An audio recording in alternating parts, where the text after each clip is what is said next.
Olá, oitavo ano, tudo bem com vocês? Por aqui tá tudo bem, tirando a saudade, né?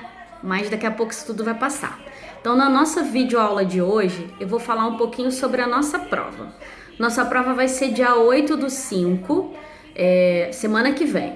E para a gente ter um bom resultado nessa prova, eu hoje resolvi preparar uma aula para vocês falando sobre os conteúdos que vão cair nessa prova. A gente precisa estudar a independência das 13 colônias e a Revolução Francesa. Dois assuntos muito interessantes e que são super fáceis de entender. Falando um pouquinho sobre a independência das 13 colônias, a gente precisa entender que as 13 colônias pertencia à Inglaterra. Então, a Inglaterra, quando realizou a expansão ultramarina, navegou, conquistou uma região lá na América do Norte que eles deram o nome de 13 colônias.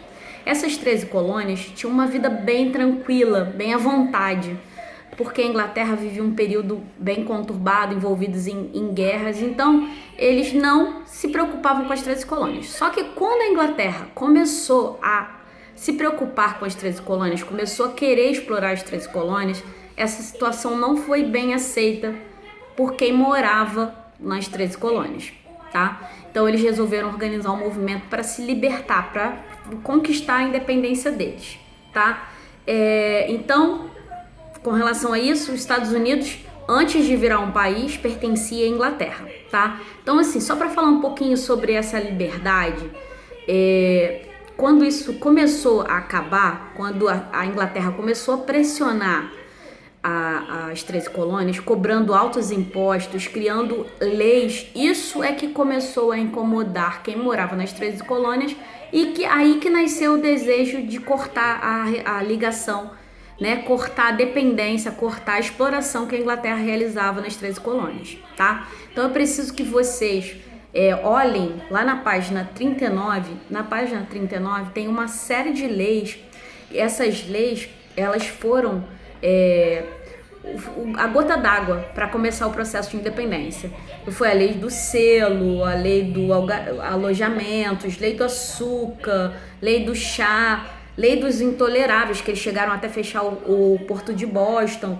E essas leis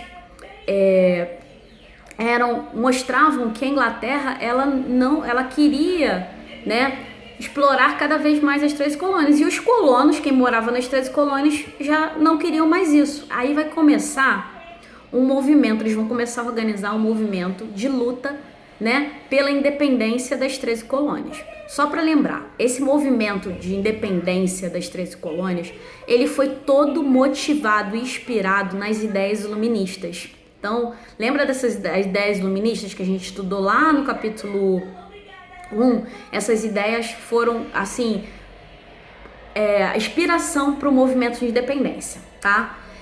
Uma coisa que a gente não pode esquecer é que o movimento de independência das 13 colônias, ele tem uma característica muito marcante. Eles realizaram uma guerra, tá? Não foi um processo de independência igual ao nosso processo de independência, que aconteceu só com Dom Pedro proclamando a nossa independência, não. Lá eles realmente lutaram, todos os moradores lá das 13 colônias pegaram em armas e lutaram contra a Inglaterra. Essa é uma característica muito importante desse movimento, tá?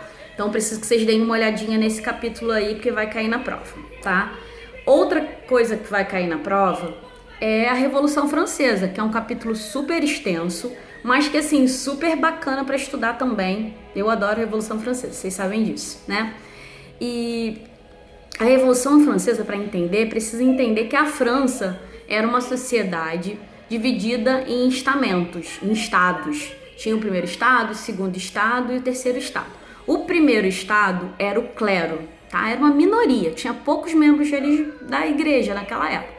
O segundo estado era a nobreza, né? Que eram as pessoas ricas que nunca iam ficar pobres, tá? E o terceiro estado era a população. Por que o terceiro estado era a população? Porque era um estado muito diversificado. Tinha burgueses, tinha operários, tinha camponeses, tinha trabalhadores urbanos. Então, assim, primeiro estado, clero. Segundo estado, nobreza. E terceiro estado, a população. Aí, nesse terceiro estado, entra burguesia, entra camponeses, entra a galera toda, tá? Então, isso aí não pode esquecer. Isso aí, essa sociedade dividida, vai provocar esse desejo por provocar uma revolução na França, tá? Porque o primeiro e o segundo estados, eles tinham privilégios, eles não pagavam impostos, eles recebiam pensões, eles tinham os melhores cargos, eles tinham muitas terras. Então isso tudo vai começar a provocar uma indignação. E o terceiro estado vai começar reclamando, querendo participar também. O terceiro estado até tinha uma participação, só que os votos eram por estado. Então o primeiro e o segundo estado sempre votavam juntos, então o terceiro estado nunca conseguia nada. Então assim,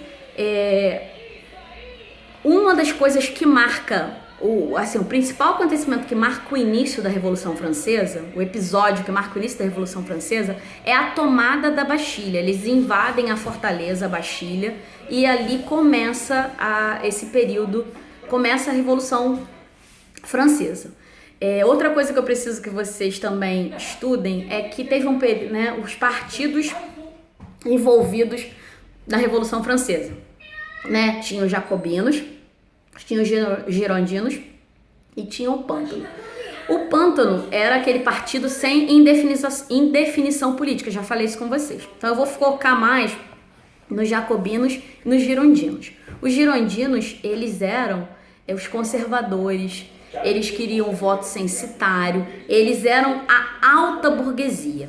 Os jacobinos, eles eram mais radicais, eles eram a pequena burguesia junto com as pessoas mais simples.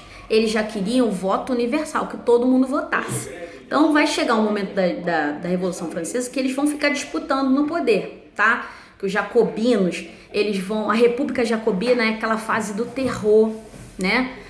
Aquela fase do terror que todo mundo que pensasse contra a Revolução ou até não participasse da Revolução como deveria, seria condenado à morte. É a fase do Robespierre, tá? Fase do terror. Então essa fase aí, ela vai... os jacobinos vão sair do poder e vai começar a fase final, que é o diretório, tá? O diretório, quem vai conduzir isso são os girondinos, tá? Os girondinos, eles vão perceber que a Revolução Francesa, ela perdeu o controle, que um grupo está querendo tomar o poder do outro, então eles vão elaborar um golpe de Estado, e esse golpe ele vai se chamar 18 Brumário. Eles entendem, os girondinos entendem que só o exército para conseguir colocar a França de novo no prumo. Então eles precisam que o exército tome o poder na França, e eles escolhem Napoleão para fazer isso, porque é um general que nas guerras externas se destacou muito. Então assim, a Revolução Francesa acaba desse jeito, tá? Com os próprios girondinos organizando esse golpe para colocar o exército no poder e colocando Napoleão no poder. Mas a gente não pode esquecer que na Revolução Francesa esse movimento foi conduzido pelo terceiro estado, tá? As pessoas simples pegaram, né, nas suas armas e foram para as ruas. Mas quem conduziu a Revolução Francesa foi a burguesia. Por isso que a gente costuma dizer que a Revolução Francesa foi uma revolução burguesa. Então, por quê? Os burgueses é que lideraram as pessoas mais simples, tá? Então, o golpe, vocês precisam estudar esse golpe. Não esquecer dos privilégios, tá? O primeiro e segundo estado tinham altos privilégios. Vocês precisam fazer um roteiro de estudo, né? Falando, né, sobre a independência dos Estados Unidos. O que aconteceu com as 13 colônias, né, antes do processo de independência? Como é que era a situação? A Inglaterra, como é que ela tratava as 13 colônias? O que a Inglaterra passou a fazer, né? Que deixou as 13 colônias desse jeito para provocar, para querer se tornar independente, tá? Talvez se a Inglaterra não tivesse endurecido com as 13 colônias, não tivesse começado a cobrar tantos impostos, a independência dos Estados Unidos demoraria um pouco mais, tá? Mas faz esse roteiro e coloca na parte da Revolução Francesa a sociedade francesa antes da Revolução. Coloca também a tomada da Bastilha, que foi o episódio que marca o início da Revolução Francesa. Também preciso que vocês estudem o golpe 18 Brumário.